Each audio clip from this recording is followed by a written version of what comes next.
Hello दोस्तों, नमस्कार। Avon education channel पे आपका हार्दिक हार्दिक स्वागत है दोस्तों आज हम शिक्षा मनोविज्ञान के कुछ महत्वपूर्ण प्रश्न देखेंगे। उससे पहले आपने हमारा चैनल सब्सक्राइब नहीं किया है तो चैनल को सब्सक्राइब जरूर करें और बेल आइकन को जरूर दबाएं ताकि वीडियो से संबंधित जानकारी आपको समय पर मिलती रही। तो आइए शुरू करते हैं। प्रश्न नंबर 1 है, बाल विकास निर्भर करता है। बाल विकास निर्भर करता है ए वंशानुक्रम पर, बी वातावरण पर, सी ए बी दोनों पर, डी बालकों के परिवार पे। प्रश्न नंबर 1 है, बाल विकास निर्भर करता है। तो दोस्तों इसका सही उत्तर है option number C, A B दोनों, यानी वंशानुक्रम पर और वातावरण पर बाल विकास निर्भर करता है। सही उत्तर हो जाएगा सी। प्रश्न नंबर 2 प्रश्न नंबर 2 है कि सफल और प्रभावी शिक्षण के लिए आवश्यक है। सफल और प्रभावी शिक्षण के लिए आवश्यक है ए व्यक्तिगत विभिन्नता को ध्यान, दो बी है अपने वेतन का ज्ञान, सी सहकर्मी की योग्यताओं का ज्ञान और डी है उक्त सभी का ज्ञान। यानी प्रश्न नंबर 2 है, सफल और प्रभावी शिक्षण के लिए आवश्यक है ए है व्यक्तिगत विभिन्नताओं का ज्ञान, बी है अपने वेतन का ज्ञान, सी है सहकर्मी योग्यताओं का ज्ञान, डी है उक्त सभी का ज्ञान। तो दोस्तों सफल और प्रभावी शिक्षण के लिए आवश्यक है तो ऑप्शन नंबर अपना ए है व्यक्तिगत विभिन्नताओं का ध्यान रखना चाहिए। सही उत्तर हो जाएगा ऑप्शन नंबर ए। प्रश्न नंबर 3 है कि शिक्षावस्था के लिए उत्तम शिक्षण विधि। शिक्षावस्था के लिए उत्तम शिक्षण विधि ए है मोंटेसरी विधि, बी है खेल विधि, सी है किंडरगार्टन विधि और डी है उक्त सभी। तो दोस्तों छोटे बच्चे जैसे शिक्षावस्था के लिए उत्तम शिक्षण विधि है ए है मोंटेसरी विधि, बी है खेल विधि, सी है किंडरगार्टन विधि, डी है उपयुक्त सभी। तो दोस्तों इसका सही उत्तर हो जाएगा उक्त सभी। छोटे बच्चों के लिए सभी खेल विधियाँ बहुत ही आवश्यक है। सही उत्तर हो जाएगा डी। प्रश्न नंबर 4 है, प्राथमिक स्तर की शिक्षा होनी चाहिए। प्राथमिक स्तर की शिक्षा होनी चाहिए ए मूर्त, बी जीवन से संबंधित, सी रोचक, डी उक्त सभी प्रकार की। यानी दोस्तों प्राथमिक स्तर के बच्चों की शिक्षा होनी चाहिए ए मूर्त, बी जीवन से संबंधित, सी रोचक, डी उक्त सभी प्रकार की। तो दोस्तों प्राथमिक स्तर की शिक्षा होना चाहिए बच्चों से, तो उसका सही उत्तर है अपना जीवन से संबंधित। सही उत्तर होगा ऑप्शन नंबर बी, जीवन से संबंधित। प्राथमिक स्तर की शिक्षा होनी चाहिए बच्चों के लिए। प्रश्न नंबर 5 है, प्राथमिक स्तर की शिक्षा में होना चाहिए। प्राथमिक स्तर की शिक्षा में होना चाहिए ए सैद्धांतिक तथ्यों पर, बी छात्र सक्रियता आधारित, सी भाषणों पर जोर, डी पाठ्य पुस्तक पर आधारित।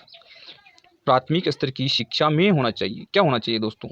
ए सैद्धांतिक तथ्यों पर, बी छात्र सक्रियता पर आधारित, सी है भाषणों पर जोर और डी है पाठ्य पुस्तक पर आधारित। तो दोस्तों प्राथमिक स्तर की शिक्षा होनी चाहिए वह है छात्र सक्रियता पर आधारित होनी चाहिए। ऑप्शन नंबर बी सही उत्तर होगा ऑप्शन नंबर बी। प्रश्न नंबर 6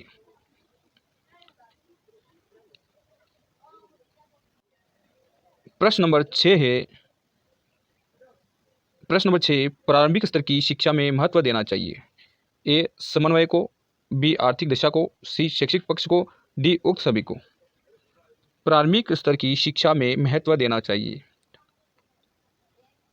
ए समन्वय को, बी आर्थिक दिशा को, सी शैक्षिक पक्ष को, डी उक्त सभी को। तो दोस्तों प्रारंभिक स्तर की शिक्षा में महत्व देना चाहिए वो सबसे अधिक है समन्वय को। सही उत्तर होगा ऑप्शन नंबर ए। प्रश्न नंबर 7 है, कर के सीखना किस अवस्था के लिए उपयुक्त है? कर के सीखना किस अवस्था के लिए उपयुक्त है? ए शिष्यावस्था, बी बाल्यावस्था, सी किशोरावस्था, डी उक्त सभी के लिए। कर के सीखना किस अवस्था के लिए उपयुक्त है? तो दोस्तों कर के सीखना शिष्यावस्था के लिए बहुत ही उपयुक्त है। तो सही उत्तर हो जाएगा अपना ए, ऑप्शन नंबर ए। प्रश्न नंबर 8 है, किंडरगार्टन शिक्षण पद्धति का विकास किया। प्रश्न नंबर 8 है, किंडरगार्टन शिक्षण पद्धति का विकास किया? ए रोस ने, बी फ्रोबेल ने, सी किलपेट्रिक ने, डी जॉन डीवी ने। तो दोस्तों किंडरगार्टन शिक्षण पद्धति का विकास किया वो है, सही उत्तर होगा अपना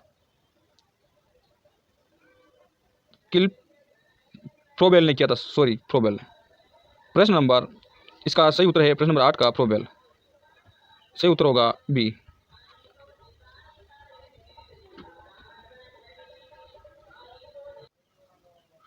प्रश्न नंबर 9 है, जीवन का सबसे महत्वपूर्ण काल किसे कहा जाता है?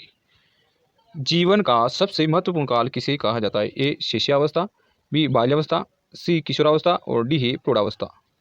जीवन का सबसे महत्वपूर्ण काल कौन सा काल है? तो दोस्तों इसका सही उत्तर है बाल्यावस्था। जीवन का सबसे महत्वपूर्ण काल है वो है बाल्यावस्था। सही उत्तर होगा अपना ऑप्शन नंबर बी। प्रश्न नंबर 10। प्रश्न नंबर 10 है कि 20वीं शताब्दी को बालक की शताब्दी किसने कहा? 20वीं शताब्दी को बालक की शताब्दी किसने कहा? ए एडलर ने, बी स्टाग ने, सी गुड एनफ ने, डी क्रो एंड क्रो ने। तो दोस्तों 20वीं शताब्दी का बालक की शताब्दी कहा था वो सा क्रो एंड क्रो। सही उत्तर होगा option number D. Option number D. प्रश्न नंबर 11। प्रश्न नंबर 11 है कि शिष्यावस्था को सीखने का आदर्श काल किसने माना? शिष्यावस्था को सीखने का आदर्श काल किसने माना? ए क्रो एंड क्रो ने, बी एडलर ने, सी वाटसन ने, डी वैलेंटाइन ने। सीखने का आदर्श काल किसने माना? और सीखने का आदर्श काल है शिष्यावस्था। तो इसका सही उत्तर है वैलेंटाइन ने सीखने का आदर्श काल कहा शिष्यावस्था को। सही उत्तर होगा वैलेंटाइन।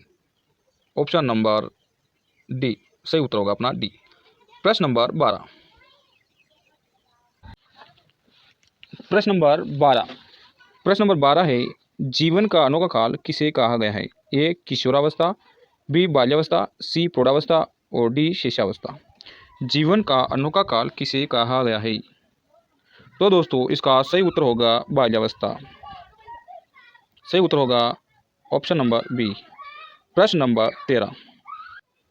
प्रश्न नंबर 13 है, किसने कहा है बाल्यावस्था वह समय है जब व्यक्ति के आधारभूत दृष्टिकोण, मूल्यों और आदर्शों का बहुत सीमा तक निर्माण होता है? ए एडलर, बी किलपेट्रिक, सी कोलसेनिक और डी ब्लेयर जोन्स सिम्पसन। तो दोस्तों बाल्यावस्था वह समय है जब व्यक्ति के आधारभूत दृष्टिकोण और मूल्यों और आदर्शों का बहुत सीमा तक निर्माण होता है। यह कथन कहा था ब्लेयर जोन्स सिम्पसन ने कहा था। ऑप्शन नंबर अपना सही उत्तर होगा डी। प्रश्न नंबर 14। प्रश्न नंबर 14 है कि शारीरिक विकास की गति किस अवस्था में न्यूनतम हो जाती है? ए भ्रूणावस्था, बी किशोरावस्था, सी शिष्यावस्था, डी बाल्यावस्था। शारीरिक विकास की गति किस अवस्था में न्यूनतम हो जाती है दोस्तों? तो इसका सही उत्तर है बाल्यावस्था में शारीरिक विकास की गति न्यूनतम हो जाती है। वो सही उत्तर होगा अपना बाल्यावस्था। Option number D. प्रश्न नंबर 15।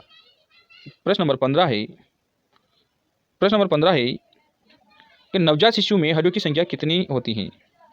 नवजात शिशु में हड्डियों की संख्या कितनी होती है? ए 270, बी 206, सी 355, डी है 255।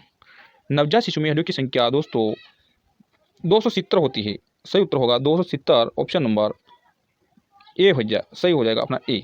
प्रश्न नंबर 16। प्रश्न नंबर 16 है कि किसने कहा है सामाजिकरण की प्रक्रिया दूसरे व्यक्तियों के साथ शिशु के प्रथम संपर्क से आरंभ होती है और आजीवन चलती रहती है? ए है मॉरिसन, बी सोरेनसन, सी सोरे व टेलफोर्ड, डी हरमन। तो दोस्तों इसका सही उत्तर होगा सारे व टेलफोर्ड। प्रश्न नंबर 17। प्रश्न नंबर 17 है, मैकडूगल व गिलफोर्ड ने बालकों के संवेगों की संख्या बताई।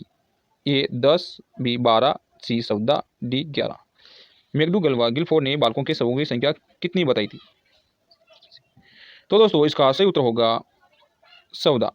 ऑप्शन नंबर सी सही उत्तर होगा। प्रश्न नंबर 18। प्रश्न नंबर 18, किसके अनुसार सामाजिक विकास का अर्थ सामाजिक संबंधों में परिपक्वता प्राप्त करना है? ए स्किनर व हेरीमैन, बी है क्रो एंड क्रो, सी है हरलॉक और डी है वाटसन। किसके अनुसार सामाजिक विकास का अर्थ सामाजिक संबंधों में परिपक्वता प्राप्त करना है? तो दोस्तों इसका सही उत्तर है हरलोक, option number C, option number C. प्रश्न नंबर 19, प्रश्न नंबर 19 है, गिलफोर्ड ने संवेग कितने वर्ग बनाई? गिलफोर्ड ने संवेग के कितने वर्ग बनाए? ए 1, बी 2, सी 3, डी 4। गिलफोर्ड ने संवेग के कितने वर्ग बनाए? तो दोस्तों इसका सही उत्तर है 3। गिलफोर्ड ने संवेग के वर्ग बनाए वो 3 ही, ऑप्शन नंबर सी। प्रश्न नंबर 20, प्रश्न नंबर 20 है कि वाटसन के अनुसार नवजात शिशु में पाए जाने वाला संवेग है। वाटसन के अनुसार नवजात शिशु में पाए जाने वाला संवेग है ए प्रेम, बी क्रोध, सी भय, डी उपरोक्त सभी। वाटसन के अनुसार नवजात शिशु में पाए जाने वाले संवेग है। तो दोस्तों इसका सही है उपरोक्त सभी। नवजात शिशु में सभी संवेग पाए जाते हैं, प्रेम, क्रोध, भय, उपरोक्त सभी संवेग पाए जाते हैं। प्रश्न नंबर 21, प्रश्न नंबर 21 है कि वैलेंटाइन के अनुसार सीखने का आदर्श काल है। वैलेंटाइन के अनुसार सीखने का आदर्श काल है ए शिशुअवस्था, बी है बाल्यावस्था, सी है किशोरावस्था और डी है प्रौढ़ावस्था। शिष्यावस्था ए, बी बाल्यावस्था, सी किशोरावस्था, डी प्रौढ़ावस्था। वैलेंटाइन के अनुसार सीखने का आदर्श काल है वो है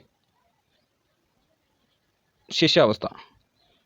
तो दोस्तों ये कुछ प्रश्न थे, इसका सही उत्तर होगा ए। दोस्तों वीडियो अच्छा लगा हो तो चैनल को सब्सक्राइब करो, लाइक करो और शेयर करो। दोस्तों इसी प्रकार बहुत अच्छे अच्छे प्रश्न आपको इस चैनल पे जरूर मिलेगा। ज़्यादा से ज़्यादा दोस्तों इस चैनल को सब्सक्राइब करो और शेयर करो और लाइक करो। दोस्तों धन्यवाद, मिलते हैं अगले वीडियो में।